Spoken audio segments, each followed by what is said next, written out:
Bienvenidas y bienvenidos a este programa especial del canal del Poder Judicial de la Federación, en el que vamos a platicar con nuestras invitadas de un conjunto de casos, de experiencias, de narrativas a propósito de la reforma laboral. Una reforma laboral que inicia con cambios constitucionales en el año 2017, que conlleva también una reforma a muchos artículos, más de 500 de la Ley Federal del Trabajo, y que está, me atrevo a calificarlo así, todavía en curso de implementación. Hay algunas cuestiones a las que se les tiene que dar sentido hermenéutico, son objeto de interpretaciones, de criterios jurisdiccionales, y una reforma que afecta muchos aspectos de la vida jurídica, por supuesto, pero también social, política y económica del país. La gran reforma laboral, la más importante de los últimos 50 años, me atrevo a calificar.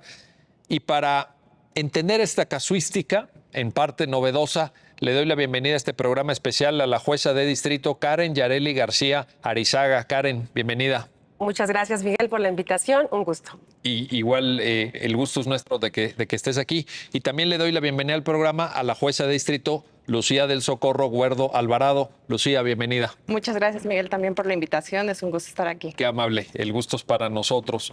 Karen, a ver, tenemos muchas novedades, tenemos muchas cosas, pero voy a empezar por una que es muy significativa en el orden de lo simbólico, la oralidad procesal, pero no aquella oralidad de las juntas de conciliación. Una oralidad ahora, me atrevo a decirlo así, 2.0 o bien una oralidad reforzada, no sé cómo llamarlo, pero ¿por qué es importante este signo del funcionamiento de los órganos jurisdiccionales como el que tú encabezas? Pues creo que la verdadera importancia radica en hacer vivos dos principios. Voy a entrar a otro que todavía no lo hemos tocado, vamos comenzando esto, pero para hacer viva la oralidad me parece que es fundamental también resaltar la inmediación. Y es precisamente en las audiencias que estamos escuchando a las personas, escuchando a las partes.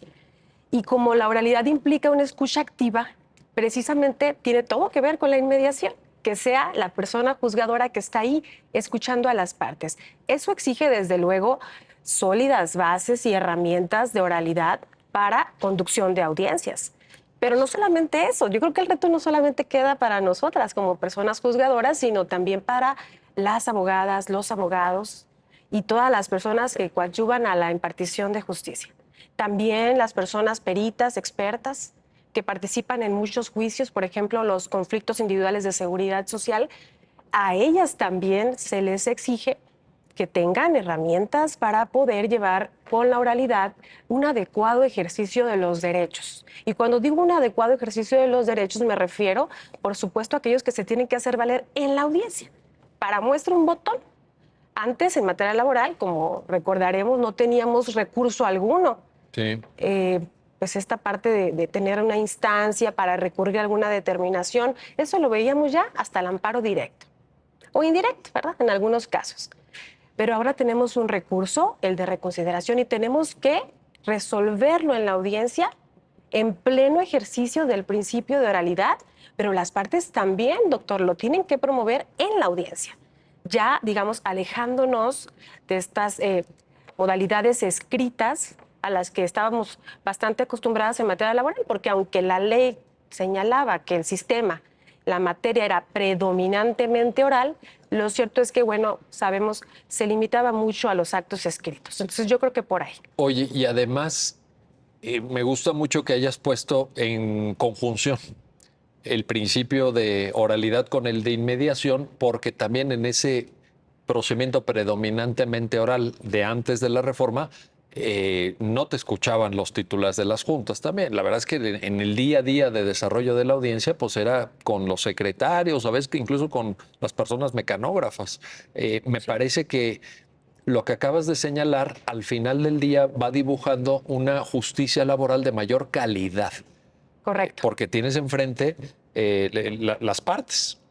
Tienen enfrente a personas juzgadoras con todo lo que ello implica en términos de autoridad, en términos de conocimiento, en términos de conducción de la propia audiencia, para lo cual ustedes se han preparado. Sí, y creo que justo en lo que estás diciendo, no quisiera que se entendiera este comentario como una exigencia para poder regresar a los formulismos, a las frases sacramentales. No, yo creo que es más bien acompañar la oralidad del principio de sencillez, porque, bueno, creo que también esto tiene mucho que ver con la justicia cercana a la gente. Y en nuestras audiencias escuchamos a las trabajadoras, a los trabajadores, escuchamos a los representantes de las empleadoras también. Y es necesario que empleemos una oralidad lo suficientemente técnica, pero sencilla, que le dé claridad a las decisiones que tomamos. Creo que eso era algo que quería apuntar. Sin duda, y te lo agradezco. Lucía del Socorro Guardo. A ver, Lucía, te propongo otro tema, que este es un tema que desde mi punto de vista tiene un origen en criterios jurisdiccionales de la Suprema Corte de Justicia de la Nación, pero que luego se recoge de manera expresa en un artículo de la Ley Federal del Trabajo ya después de la reforma de 1 de mayo de 2019, que es el principio de realidad. Te lo planteo, Lucía, porque de la lectura del propio texto normativo se desprende que ustedes tienen que, desde luego, tomar en cuenta el principio de realidad, que tiene un gran potencial interpretativo, hermenéutico, pero lo cierto es que no está definido. ¿Podría alguien tener la legítima duda de decir, oye, ¿esto cómo se interpreta? ¿Qué alcance tiene? ¿Cómo lo han visto ustedes ya en el desarrollo de su práctica jurisdiccional? Mira, para mí el principio de realidad es de lo más importante para la reforma. La realidad junto con la proactividad del juez. ¿Por qué? Porque el principio de realidad nos va a permitir que verifiquemos nosotros lo que nos están narrando las partes, los que nos están narrando los actores, los testigos, quienes comparecen a absolver posiciones, a responder preguntas, para que nosotros podamos ir advirtiendo qué tan verídico es lo que ellos nos están narrando. O sea, es una realidad que con la experiencia que vamos teniendo, empezamos a advertir cuando narran los hechos que nos dicen una versión y cuando comparecen al juicio, que se les hacen las preguntas, y aquí es muy importante lo que digo de la proactividad, para mí todos los principios van relacionados, oralidad, proactividad, el principio de realidad, empezamos nosotros a tener esa intervención, no solo por parte de los abogados que puedan hacer las preguntas o que puedan hacer las posiciones, ya no, vamos a dejarnos de esos formalismos, porque no nos llevan a nada, ¿no? Muchas veces las posiciones, las respuestas son sí, no, de manera tajante. Necesitamos preguntas abiertas para conocer qué es lo que nos van a narrar. Y en ese momento es cuando nosotros empezamos a advertir si lo que nos están narrando es real o se aparta por completo de hechos reales, ¿no? Como bien destacaste, la Corte lo empezó a analizar desde el momento que empezaron con las horas extras, con la verosimilitud, con el salario. Con la propia duración de la jornada, Exacto. porque luego se narraban unos hechos donde había jornadas maratónicas, pues creo que más allá de la extenuación que puede cualquier ser humano tener frente a horas y horas y horas de trabajo, sin ningún día de descanso semanal, sin vacaciones durante años, y el criterio de que esto no es muy verosímil o de que no es una práctica estandarizada en determinados sectores económicos. Les pongo un ejemplo que aquí mismo lo platicamos y lo grabamos hace ya un tiempo, el tema de integración salarial en aquellas áreas económicas que dependen de propinas. Entonces llegaba el trabajador y decía, mira, yo de sueldo gano tanto, pero de propinas gano 20 veces más. Y tú, a ver, por ejemplo, trabajadores de restaurantes, pues ¿cuánto te dejan de propina en el porcentaje de la cuenta, verdad? Y efectivamente ya cuando te ponías a ver, pues eran propinas porcentajes. Sí, claro. Inusuales en ese tipo de establecimientos mercantiles. ¿Hace sentido esto en la aplicación del principio de realidad? Por supuesto. O, por ejemplo, que nos narren, muchas veces hay muchos salarios que son mixtos, ¿no? Cuota fija y cuota variable. Yo tengo de cuota fija 100 pesos diarios, pero de cuota variable yo en los últimos 30 días casualmente gané 15,000 pesos. Pero entonces, y ese último recibo no se encuentra completo porque el despido o la terminación de la relación laboral no fue en el día que concluía la quincena, ¿no? O sea, fue a lo mejor el 8 de marzo. Entonces, no te llegaron a pagar la quincena completa.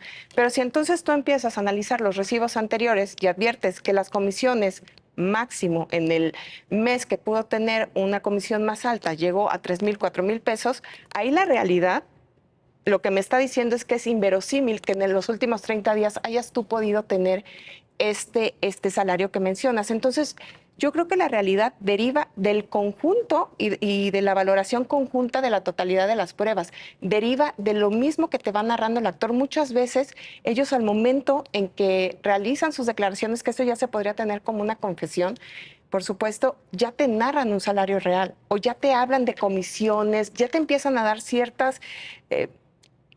información que a ti te va a permitir advertir que es inverosímil el salario, que es inverosímil la jornada, incluso que es inverosímil que a todos los trabajadores de una sola localidad siempre los despidan de la misma manera. O a todos los trabajadores de una misma localidad tenían exactamente el mismo tipo de prestaciones. Y yo decía, es curioso, las prestaciones en este lugar no son por empresa, son por despacho. Dependiendo del despacho que litigue. Eso sí es muy llamativo. Entonces, son las cosas, ahí es cuando opera el principio de realidad. Entonces, ¿qué es lo que te obliga a eso? Apártate de los formulismos.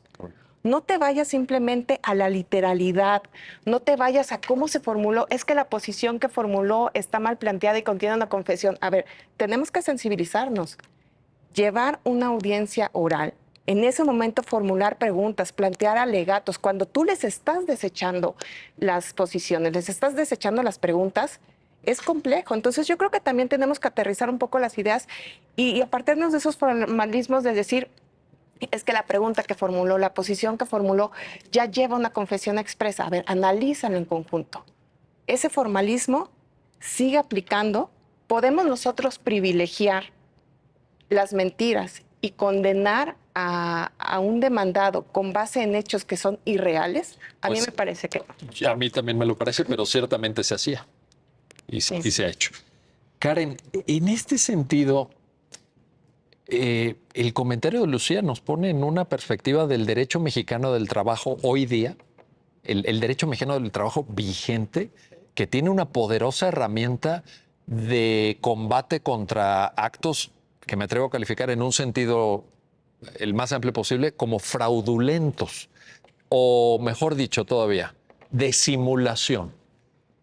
Había mucha simulación, no sé si todavía la haya, pero ciertamente lo que ahorita nos narra Lucía nos indica que ustedes, como personas juzgadoras, tomando en cuenta el fundamento legal que establece el principio de realidad, pueden enfrentar estas actitudes de simulación o, por qué no decirlo, y me hago cargo, es un comentario a título personal, estas mentiras, estas... retomo una consideración de una famosa sentencia de la Corte, recreaciones ajenas a la realidad, por decirlo de esta manera, ¿verdad? Sí. Un comentario, por favor. Por supuesto, creo que no solamente lo tenemos en el principio de realidad, esta puerta, esta llave para poder encontrar posibles soluciones a este mal que nos venía quejando en la materia laboral. Siempre hay que decir, ¿no?, la verdad para poderla enfrentar y transformar. Creo que tenemos el principio de realidad, por supuesto, pero tenemos otras herramientas concretas para poder detectar no solamente falsedades, sino también pues, manifestaciones que van en contra de la buena fe procesal o del correcto actuar, de la ética. A ver. Que debemos tener no solamente jurisdiccionalmente hablando, sino la ética jurídica, la ética profesional. ¿Te refieres, por ejemplo, a conductas procesales de representantes de las partes, de abogadas, de abogados, por ejemplo? Totalmente. ¿Sí? Y mira, Miguel, nos damos cuenta eso en la audiencia. A ver. No hay mejor forma que ahí, porque podemos evidenciar conforme al principio de realidad, pero también con estas otras herramientas que tenemos para percibir. En caso de que tú me digas una mentira, habrá una consecuencia. Debe de haberla. Por supuesto. Entonces, esos apercibimientos lo hacemos desde el inicio del procedimiento, en la fase escrita, las personas secretarias y instructoras lo hacen. También nosotros como personas juzgadoras lo retomamos en la fase oral.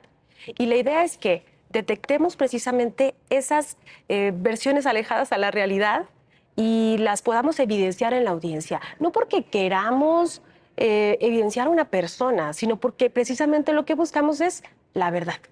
La verdad histórica, la verdad de los hechos, para poder emitir una resolución, pues conforme a la verdad. Y aunque podríamos decir este principio ya lo teníamos, primacía de la realidad, los autores así lo han venido desarrollando, digamos, en la región, ¿no?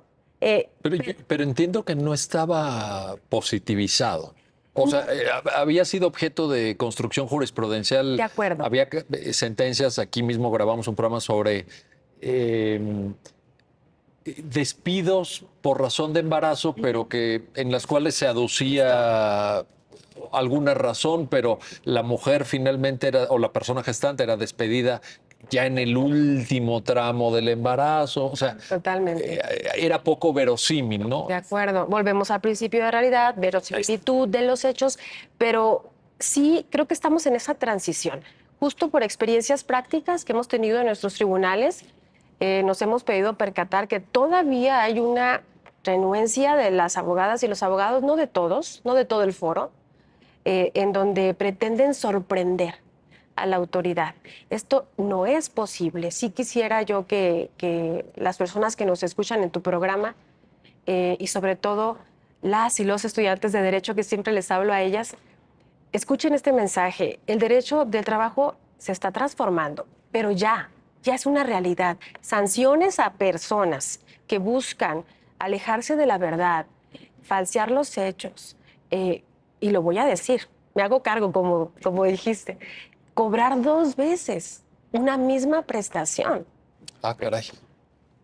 Esto no lo podemos permitir. Y por eso tenemos estas herramientas, estamos aplicándolas, hemos aplicado en la audiencia no solamente medidas de apremio para hacer cumplir nuestras determinaciones, sino también hemos dado vista a otras autoridades, por ejemplo, a las que se encargan de la investigación de posibles actos delictivos para que investiguen precisamente en el ámbito de sus facultades. No nos toca a nosotras, no nos toca a nosotras hacer eso, pero por eso damos vista a quien le corresponde. Si ustedes se percatan de que pudiera estarse realizando algún hecho señalado por la ley como delito, están obligados en términos del 222 del Código Nacional de Procedimientos Penales. Nada más y nada menos. Oye, Karen, a ver, nada más para cerrar esta idea muy importante en relación a lo que la propia Lucía apuntaba. Si no entiendo mal de los comentarios de ambas, el principio de realidad puede aplicarse a cuestiones de índole sustantiva. Hablábamos de jornada, hablábamos de percepción salarial, hablábamos de vacaciones, etcétera. Pero hay también una dimensión en lo procesal, la conducta procesal de las partes, el principio de lealtad. ¿Es esto correcto? ¿Tiene estas dos facetas el principio de realidad? Yo creo que ¿Sustantiva y adjetiva? Podríamos fácilmente clasificarlo así, interpretarlo así, porque por una parte nos queda claro que en la parte sustantiva ya se ha venido construyendo, lo han mencionado ustedes, doctrinalmente y en la jurisprudencia de la Corte, bases sólidas para poder identificar en qué casos son inverosímiles reclamos de derechos específicos, y entonces alejamos desde luego del principio de realidad. Pero precisamente en la parte procesal es cuando tenemos ese contacto directo por la inmediación y la oralidad que podemos detectar cuando se están alejando de la verdad y sin ánimo de mostrar una postura quizá inquisitiva o correctiva, porque no es nuestra esencia, sí la proactividad que debemos de tener nos debe llevar ahí, nos debe llevar a confrontar. Voy a poner un caso que probablemente nos ha tocado o manejémoslo como hipótesis, donde algún abogado o abogada nos plantea una teoría del caso, por supuesto. Y viene acá en la audiencia y escuchamos al trabajador y es él quien espontáneamente nos dice la verdad. Y una verdad que se aleja. Por ejemplo, cuando nos reclaman un seguro de vida, un pago de una pensión post-mortem, y nos damos cuenta que la persona que se dice beneficiaria, quien promovió el asunto, a esa altura no está declarado ese derecho, pero en audiencia nos dice, ya no lo pagaron, es que ya me lo pagaron. Entonces, esas son las conductas que desde luego buscamos erradicar. También debemos de contar con el apoyo del foro, de abogadas y abogados, no porque nos apoyen directamente a nosotros, sino conforme a su ética jurídica, es lo que se espera, es lo que espera la ciudadanía de nosotras. Sin duda. Lucía, proactividad. Tú misma lo planteabas, Karen acaba de hacer mención de esto. No es la persona juzgadora en el modelo de la reforma laboral, del nuevo derecho laboral mexicano, me atrevo a calificarlo así, no es la persona juzgadora un individuo pasivo en el desarrollo de la audiencia, sino que tiene facultades con base en la ley para llevar a cabo esta proactividad. Te pregunto, te planteo, y además si nos puedes ilustrar con algún ejemplo que de la propia experiencia que ustedes han tenido ya en este recorrido inicial, pues sirva para ilustrar a la audiencia del programa. Para mí, como te decía previamente, también la proactividad es muy importante, porque muchas veces nosotros llevamos ya estudiado el asunto y cuando empiezan a formularse preguntas, cuando empiezan a formularse las posiciones, se les empiezan a dar ciertas respuestas, pero a veces no tenemos la información completa. Y a mí me parece que aquí quien debe de tener la información completa para poder resolver, atendiendo al principio de realidad y al principio de veracidad, somos los juzgadores. Entonces, esa proactividad ha ayudado también para que el foro cambie. ¿En qué sentido? En un principio, las posiciones eran las clásicas o las que por costumbre se realizaban de una manera muy tradicional, que realmente no te daba la información que necesitabas para resolver. Y entonces la prueba confesional al final del día resultaba inútil. Entonces, cuando nosotros empezamos a participar, empezamos a ser proactivos porque nosotros queremos saber la verdad. Aparte es nuestra obligación, la ley lo dice de manera expresa, no podemos dejarlo de lado.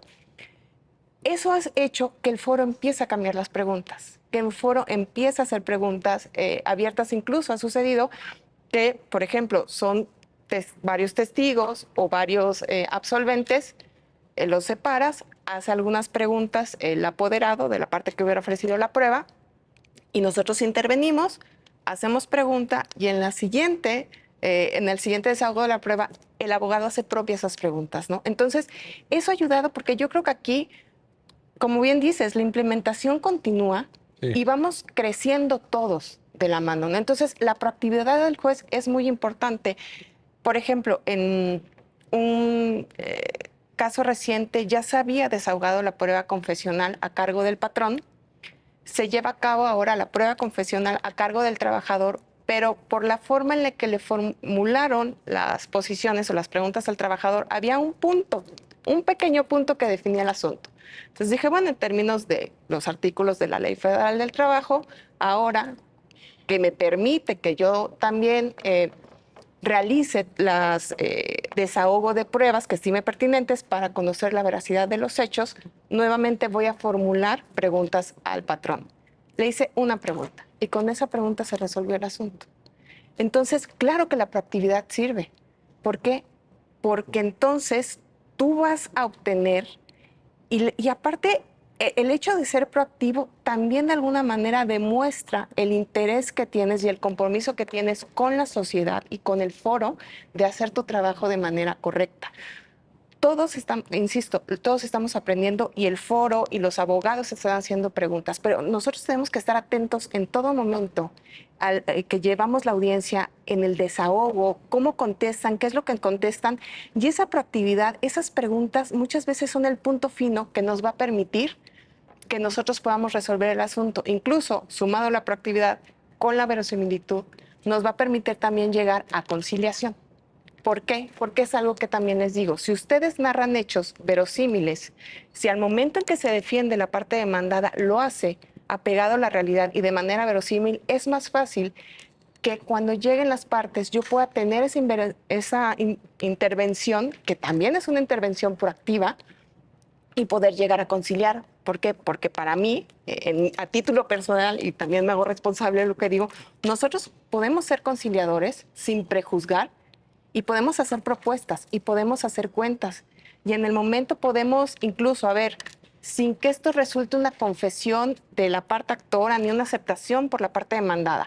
Aquí hay una diferencia salarial. Usted dice 400, usted dice 600. ¿Les parece que hagamos cuentas con base en un salario de 500? Claro, ok. qué prestaciones. Y entonces nosotros empezamos con esa proactividad y logramos conciliar. Oye, esto que mencionas, Lucía, es muy importante porque en el modelo del diseño de la reforma laboral, aparentemente la conciliación se deja a una etapa prejudicial ante órganos de naturaleza administrativa y ya lo que llega con ustedes es porque no resultó objeto de conciliación. Pero lo que nos estás contando es que en la práctica, desde luego entiendo que el marco jurídico así lo permite, ustedes están buscando también proactivamente lograr esa conciliación, por más de que ya estemos en etapa jurisdiccional. Alguien puede decir, bueno, pero y si no lo lograron allá, ¿por qué lo van a lograr aquí?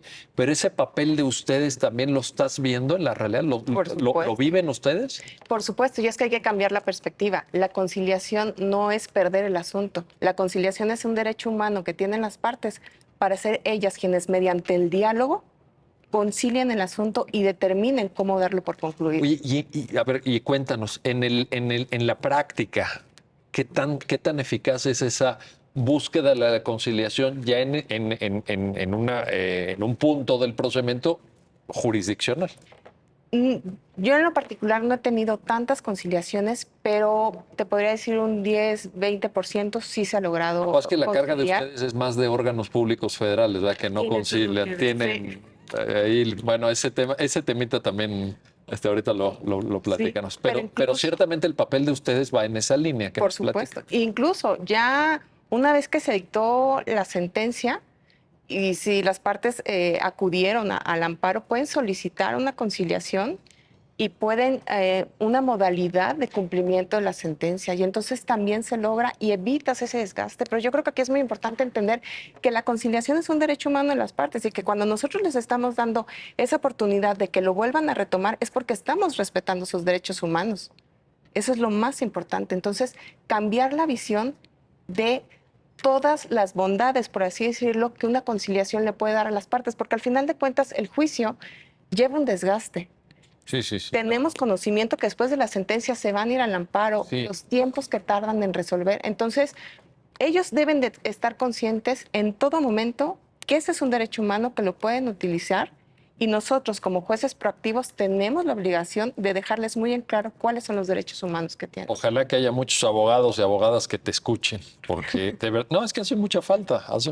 Bueno, déjenme hacer una pausa. Estamos platicando de los casos prácticos, las experiencias efectivamente vividas por dos personas juzgadoras que nos acompañan en este programa especial del canal del Poder Judicial de la Federación a raíz del nuevo modelo de justicia laboral. Sobre esto seguimos platicando inmediatamente. No se vayan, regresamos enseguida.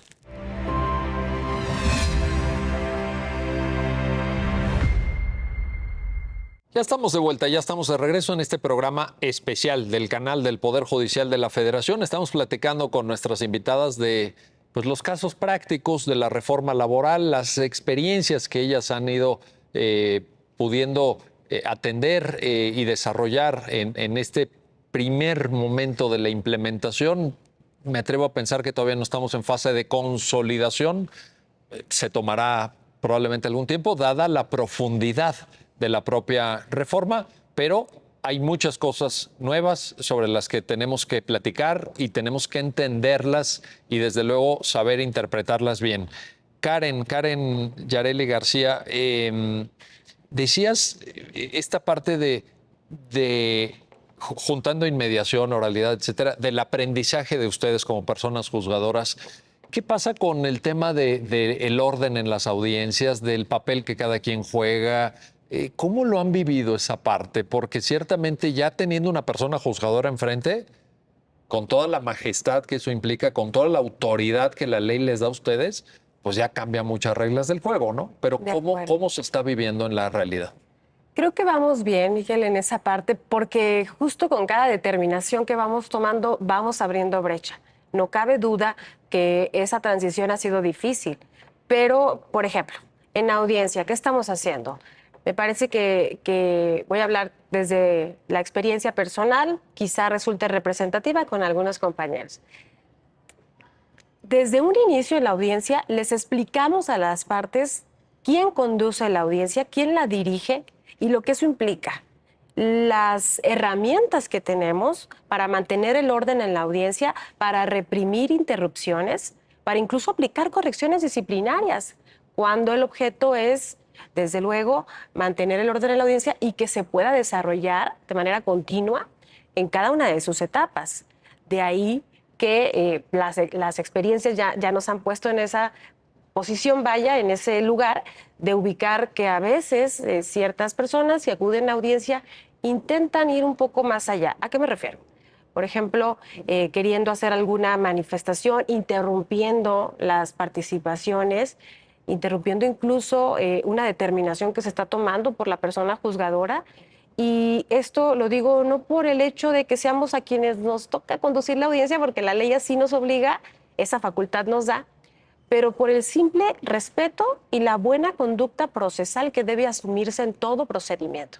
Entonces, se les ha ido explicando y también se han ido aplicando sanciones de tipo correcciones disciplinarias. Por ejemplo, aquel abogado, aquella abogada que está inconforme con alguna calificación por desechamiento de alguna pregunta, de alguna posición, bueno, pues lo que hacemos es decirle que desde luego, como él sabe o debe saber porque es experto en la ciencia jurídica, tiene otras instancias, tiene otras herramientas y existe otro momento donde podrá impugnar la determinación que tomemos. Pero es nuestro deber mantener el orden, hacer cumplir nuestras determinaciones, y eso en audiencia lo hemos podido ir llevando como aplicando y haciendo efectivos apercibimientos. Claro que esto implica, desde luego, apegarnos al principio de legalidad. No podríamos hacerlo de forma arbitraria. Hace ratito hablaban ustedes del principio de proactividad. A mí me gusta decir, tiene que ver con esto, porque pues nos toca la conducción de las audiencias, que la proactividad no debe confundirse con un protagonismo, ¿no? Pero sí, como a nosotras nos corresponde ese deber, pues hacerlo cumplir en el estricto término que la ley nos da, ni más ni menos. Oye, ¿y observas ahí también áreas de oportunidad para el foro? Te lo digo porque venía, digamos, los postulantes en materia laboral venían de otra realidad, donde no había inmediación en sentido estricto, donde la oralidad era una oralidad muy matizada o una oralidad a medias, digamos. Mecánica. Mecánica, exactamente, con un desahogo de prueba confesional, pues por pliego de posiciones, donde no había la espontaneidad de un interrogatorio libre. Y ahora con todo esto que tú nos dices, pues probablemente hay abogadas, abogados que tengan que reaprender o que actualizar Sí. la forma de conducirse en el desarrollo de la audiencia, etcétera. ¿Observas ahí áreas de oportunidad? Sí, sí hay áreas de oportunidad. Lo que hacemos es, bueno, el sistema está en implementación, como lo has mencionado en un par de ocasiones, es entender que vamos avanzando y necesitamos avanzar de manera integral. No tiene caso que operadoras jurídicas avancemos o nos preparemos, entendamos perfectamente que debe mantenerse el orden, que en la audiencia debe de adoptarse cierta actitud procesal y personal, porque también es necesario que las abogadas y los abogados lo entiendan. Yo creo que se está avanzando hacia allá. A veces tienen dudas, es normal. Yo hablaba sobre la preparación en técnicas, en herramientas de oralidad, pero también creo que tiene que ver con una actualización integral en la materia, que sepan qué derechos tienen que hacer valer en la audiencia, porque al final precluyen esos derechos. Y si lo hacemos, creo que pues también vamos detectando momentos, ¿no? Al inicio, cuando aperturamos los tribunales, nos toca recibir los primeros asuntos, las primeras audiencias, les estamos explicando a las abogadas, a los abogados, pero habrá un momento donde ya tendríamos que dar un paso a que esto sea más fluido y que asumamos la responsabilidad. Y creo que, digamos, actualmente yo identifico que hay un gran grupo de personas abogadas que están mejorando en esta parte, que incluso ya tienen muy clara cuál es el objeto de la preliminar, ¿no? Cuál es el objeto de la audiencia de juicio. Y creo que eso ha sido gracias a que pues, hemos tomado determinaciones en la audiencia e incluso les hemos dejado ver con esta naturalidad que debemos de tener, que tomar la determinación también tiene su nivel de complejidad para nosotras. Claro. Entonces, que sepan que como vamos a resolver ese recurso, vamos a resolver ese incidente ahí mismo en la audiencia, es por eso que les exigimos también a ellas que cumplan con los actos procesales. Bueno, ahí está. Lucía del Socorro Guerdo, regreso contigo para plantearte lo siguiente. ¿Qué tanto en la práctica de lo que ustedes observan se ha venido aplicando y de qué manera, si fuera el caso, la perspectiva de género? Lo pregunto porque obviamente tenemos criterios jurisprudenciales de la Suprema Corte de Justicia de la Nación. Tenemos incluso un documento que estimo muy valioso, que es el protocolo para juzgar con perspectiva de género, y desde luego un marco jurídico convencional. Y me parece que el derecho del trabajo debería ser un espacio casi natural de observancia de la perspectiva de género. Pero qué mejor que tú nos lo comentes, por favor. Sí se ha aplicado. Creo que se ha ido abriendo ya esa puerta para que también empecemos a visibilizar esos aspectos que estaban siendo invisibles, ¿no? La perspectiva de género hay que tener muy presente, no solo va a aplicar muchas veces en favor de la parte actora, muchas veces puede ser que esa perspectiva de género la apliquemos también en favor de terceras personas. ¿Qué está pasando? Siento yo que las personas precisamente por eso se están sintiendo escuchadas. Nosotros estamos teniendo que tomar medidas al respecto. Hemos tenido muchos asuntos, especialmente, por ejemplo, de seguridad social, en el que comparecen una persona que tenía una relación con otra persona del mismo sexo pidiendo una pensión de viudez. Entonces, si nos vamos a lo estricto, no procedería. Sin embargo, nosotros empezamos a analizar, aplicamos perspectiva de género y advertimos que sí acreditó esa convivencia, que se acreditó haber tenido esa relación, por supuesto que tiene el derecho. Pero no solo se va a quedar ahí, también el otro criterio muy importante de la Corte era el tema, por ejemplo, de la renuncia de una mujer embarazada. Pero entonces no nos vamos a quedar ahí. Para mí, esos son los puntos de partida. ¿Qué pasa si la renuncia es de una mujer que tuvo a su menor hijo ya, pero se encuentra en periodo de lactancia? Entonces aplicamos perspectiva de género. ¿Y qué pasa si ese menor ya tiene 10 meses?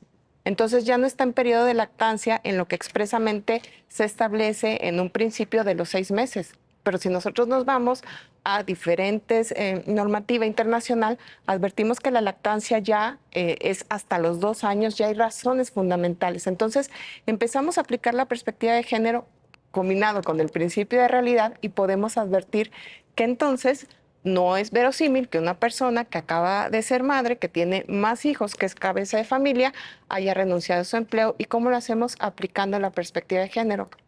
¿Y a qué me refiero cuando lo aplicamos en favor de terceras personas?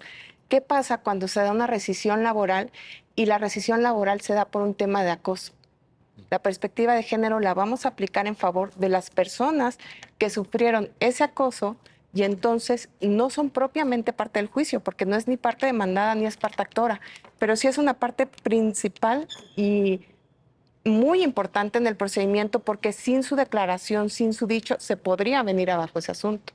Y entonces ahí no solo vamos a aplicar la perspectiva de género al momento de resolver el asunto, vamos a aplicar la perspectiva de género desde el momento que nosotros tenemos la contestación, desde el momento que nosotros tenemos la narrativa de los hechos, muchas veces desde el momento de que tenemos nosotros la demanda, porque desde ahí vamos a nosotros advertir que ese asunto lo tenemos que juzgar con perspectiva de género y que ese asunto no puede ser público, por ejemplo, no pueden ser audiencias públicas.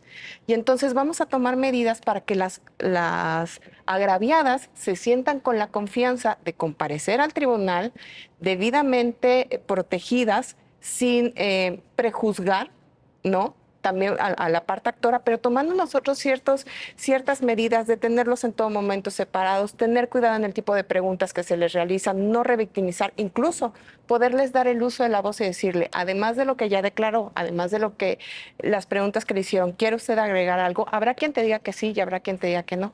Y entonces, pero dar esa oportunidad. Por supuesto, que se sientan escuchadas. Yo creo Sí, que la oralidad sí, es fundamental. nos está permitiendo En ese eso. tipo de casos, Y entonces también lo vamos a juzgar con perspectiva de género, ese tipo de casos, porque tenemos que tener un cuidado especial, pero en favor de esas terceras personas que no son parte del juicio, pero que evidentemente la sentencia que nosotros emitamos va a repercutir en su día a día, sobre todo cuando la persona que fue rescindida era su superior jerárquico, por ejemplo. Entonces, la perspectiva de género sí la aplicamos, se está abriendo.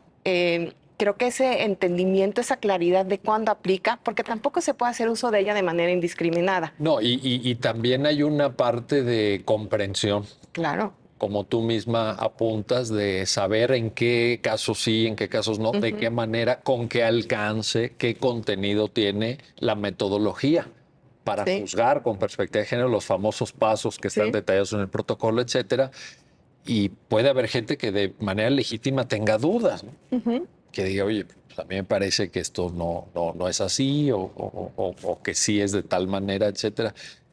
Pero ciertamente lo que nos estás comentando, Lucía, es que es una realidad también Así es. dentro de la nueva justicia laboral. Así es. Y también da, insisto, esa apertura para que las partes se sientan, incluso con esa confianza. Yo creo que las personas trabajadoras que se encuentren en ese tipo de situaciones o que hayan sufrido un tipo de acoso, un tipo de hostigamiento, que se sientan con la confianza de realizar esa queja o esa denuncia dentro de su propio área de trabajo, porque saben que sí va a haber consecuencias, que sí lo vamos a tomar en cuenta, y creo que eso es muy importante. Sin duda alguna. Karen, en la reforma del derecho mexicano del trabajo, hay un aspecto que tiene que ver con legitimación de contratos colectivos, que tiene que ver con la nueva forma de llevar a cabo la propia contratación colectiva de manera más realista y ya no tanto a cargo de las dirigencias sindicales, sino con una participación de toda la base trabajadora, etcétera. ¿Cómo están viendo en la práctica la eficacia de estos derechos, muchas veces de negociación colectiva, generación de regímenes jurídicos protectores y de garantía de derechos, pero sobre bases contractuales, no el mínimo que establece la Ley Federal del Trabajo? Esa parte, ¿cómo la están viviendo? ¿Qué nos podrías comentar al respecto? Pues bueno, vamos a partir de que actualmente nosotras estamos adscritas a un tribunal laboral de asuntos individuales. Existe desde luego otro tribunal homólogo, pero que ve y resuelve todos los asuntos de naturaleza colectiva. Y lo que conocemos por parte de nuestros compañeros y compañeras que están ahí diariamente enfrentando este tipo de situaciones y problemas jurídicos es que efectivamente se está presentando mayor participación de las mujeres en estos ejercicios de negociación. Por ahí yo escuchaba frases, me acuerdo de algún maestro mío de derecho colectivo que decía, es que antes ya teníamos negociación, y había otro maestro que le contestaba, no, lo que teníamos era contrato colectivo, contratación, pero no teníamos una verdadera negociación. Entonces yo creo que, trayéndome un poquito el tema de género, pero hablando de cómo con la ratificación de los convenios de la Organización Internacional del Trabajo se dio una apertura para que nuestra normativa se actualizara, se está llevando a la realidad. Lo vemos porque pues nos llegan un poco los asuntos a veces en emplazamiento a huelga, que es un poco lo que vemos, que ya de verdad está habiendo una diferente negociación. Yo espero una verdadera negociación en donde participe la voluntad y se vea reflejada la voluntad de la mayoría de la base. Entiendo que así lo exige la ley, o sea, así quedó, ¿no? Pero además, doctor, creo que hay herramientas jurídicas muy específicas para que juezas y jueces o secretarios de instrucción hagan verdad estos ejercicios. Por ejemplo, la prueba del recuento, Correcto. que está totalmente cuidada, me parece, y que desde luego, pues con la interpretación que se vaya dando, va a ir mejorando, yo creo, los alcances y los objetivos planteados. Lo que creo es que en legitimación de contratos colectivos, pues ya se ha avanzado mucho. Y yo diría un puntito, porque sí, siempre quiero hablar también un poquito de perspectiva de género. Sí.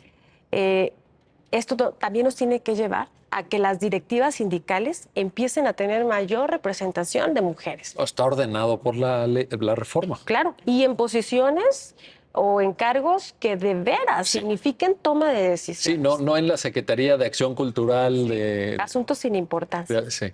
Entonces, Secretaría de Asuntos sin Importancia. ¿cómo ve? Sí. Entonces yo creo que necesitamos eso. Eso es lo que va a pasar. Yo lo advierto que debe de llegar. Oye, y venimos de un mundo de el sindicalismo mexicano muy de, digamos, marcado por por un profundo machismo. Sí. Y Históricamente. Estoy hablando de estoy de acuerdo y además creo que no solamente en el derecho colectivo o el sindicalismo en particular, sino todo el derecho del trabajo. Todo así. Ha estado siempre asumido desde una visión, digamos, hegemónica, pero ¿Y en esa parte percibes cambios? creo que sí, mucho es lo que estamos haciendo en tribunales. La ley ya cambió, ya tenemos disposiciones, tenemos, por ejemplo, igualdad sustantiva, tenemos temas de representación, tenemos, yo creo que las proporcionalidad en las directivas sindicales. por también, ejemplo, proporcionalidad. Por razón de género. Por razón de género. Razón. Y tenemos también el tema de las comisiones mixtas, etcétera. O sea, ya se está pensando en que la constitución de estos organismos que tradicionalmente eran tripartitas, yo hacía un poco el comentario a veces en clases, comisiones tripartitas en donde sí había representación de 3 sectores, pero representación masculina de 3 sectores. Entonces, estamos avanzando. Creo que tiene que ver también con las audiencias, con lo que estamos haciendo en tribunales. Me regresaría un poquito, si me lo permites, Por favor. para hablar un poquito de la perspectiva. Sí, en las audiencias estamos dictando medidas específicas en casos de acoso, pero también en cualquier otro caso que implique ser juzgado con perspectiva de género. Y el mensaje tal vez debiera ser que quienes nos escuchan puedan entender que no es que sea ni una moda, ni lo usemos indiscriminadamente, no, de veras. Analizamos concienzudamente si es esa herramienta, porque puede ser cualquier otra, argumentativa, interpretativa o de acción propiamente, la que se necesita en el caso. Yo diría, por ejemplo, los casos que nos han tocado, donde dictamos en fase escrita, la persona secretaria instructora, medidas cautelares con perspectiva de género. Correcto. Desde ahí empieza. Y en sentencia, estamos desde luego resolviendo con exhaustividad y congruencia, pero también creo que lo estamos haciendo, estamos dictando medidas de no repetición. Y estamos, por ejemplo, nos tocó en un caso el conocimiento en el tribunal, dando vista a la investigación, que desde luego es la inspección del trabajo, a quien le corresponde, la autoridad facultada, para que se constituyera en el centro de trabajo y pues procediera a correr los protocolos, el cumplimiento de normas oficiales mexicanas y simplemente de la Ley Federal del Trabajo. Creo que la perspectiva de género la vemos en todas las etapas del procedimiento, tanto en los conflictos individuales como en los colectivos. Ahí está. Lucía, nos estamos acercando al final del programa, pero no puedo dejar de formularte esta pregunta. ¿Qué sigue? ¿Qué sigue? ¿Cuál es la perspectiva? Porque habrá temas, ustedes, pues en este recuento que hemos hecho han explicado con gran claridad varios de ellos, pero habrá temas que tendrán que seguirse planteando o definiendo más adelante, porque con reformas de tanto calado, tan profundas, la experiencia histórica demuestra que hay siempre aspectos que quedan sueltos. Tendrán que venir contradicciones de criterios, tendrán que venir pronunciamientos de la propia Suprema Corte, en fin. ¿Tú cómo lo ves hacia adelante? Yo lo que advierto que sigue es que nosotros como juzgadores sigamos preparándonos, sigamos aprendiendo, sigamos desarrollando esa capacidad, sigamos retroalimentándonos también muchas veces del propio foro. Hay muchas veces que el foro, sus argumentos, sus alegatos que hacen de manera oral, nos van nutriendo a nosotros y nos van dando la perspectiva del asunto. Sigue también un compromiso de nosotros de denunciar criterios, de establecer criterios, ¿no? O sea, tener muy claro que esto está en desarrollo. Es un cambio abismal porque la realidad, desde mi punto de vista, es que la oralidad anteriormente no existía como tal. Era muy matizada. Exactamente. Entonces, ahorita han cambiado muchas reglas, hay una etapa prejudicial ¿qué implica esa etapa prejudicial, por ejemplo, en temas de prescripción? Se tiene que definir, está muy estudiado el tema de la prescripción del artículo 518, pero ¿qué pasa? Esa etapa prejudicial también aplica o debe tomarse en consideración cuando analizamos la prescripción en términos del artículo 516. Tengo mi propio criterio, ¿no? Entonces, pero también nosotros encontramos que a lo mejor nosotros tenemos un criterio, la otra parte tiene otro, y nuestro compromiso es vamos a crearlo en conjunto. ¿Cómo? A través de denuncias de contradicciones de tesis. ¿Por qué? Porque eso nos va a dar seguridad jurídica a todas las partes, operadores jurídicos y también al foro. Y sí se requiere, ¿verdad, Lucía? Por supuesto.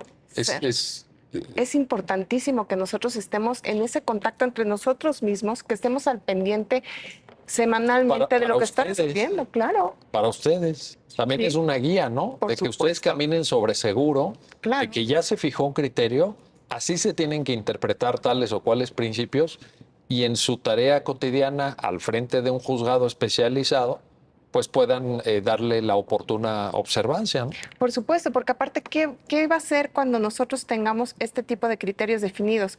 Va a evitar reposiciones de procedimientos, va a evitar concesiones de amparo y entonces vamos a cumplir con otros principios, economía y sencillez procesal, celeridad, que también son importantísimos. Uno de los mayores retos, ¿cuál es?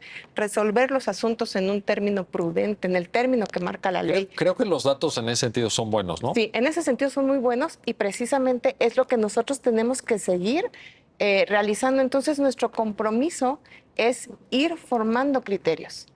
Es con bases legales, con bases reales, emitir nuestras sentencias realmente comprometidos y cuando encontremos un punto que sea necesario que se defina por los plenos regionales o que se defina por la Suprema Corte, tenemos ese compromiso y es más esa obligación de hacer esas denuncias porque ahorita es el momento en que se tiene que normar los criterios que van a dar el punto de partida a todos para poder resolver los asuntos con esa celeridad y con esa realidad y de manera legal, ¿no? Entonces creo que el compromiso que sigue aún es grande. Estamos empezando, son casi 3 años, pero la realidad es que es muy poco tiempo, pero yo lo que advierto es que tal vez en esa proactividad sí han habido muchos criterios, ya incluso de la Corte, porque tenemos ese compromiso de que queremos conocer cuál va a ser el criterio que nos deben de normar a todos para que entonces podamos resolver los asuntos, porque la justicia laboral merece ya, y tenía tiempo que ya merecía ese respeto y reivindicar, porque es muy importante. Es el sustento de las familias, ¿no? Es su seguridad social, es su trabajo, es su patrimonio y de alguna manera pienso yo, estaba siendo un poco olvidado o no se le daba el valor que tenía. Entonces nosotros lo que sigue es continuar realizando nuestra labor, continuar formando esos criterios, realizando esos criterios para que podamos ya ir haciendo el camino para futuro. Ahí está el reto. Lucía del Socorro Guerdo Alvarado, Karen Yareli García Arizaga, gracias a ambas por compartir pues sus experiencias en este tramo tan relevante de la historia del derecho laboral mexicano que les tocó protagonizar. Enhorabuena por ello. Gracias a ambas y gracias a usted que hace posible este programa especial del canal del Poder Judicial de la Federación sobre las experiencias prácticas, los casos que se están presentando en el nuevo escenario del derecho mexicano del trabajo. Gracias y hasta pronto.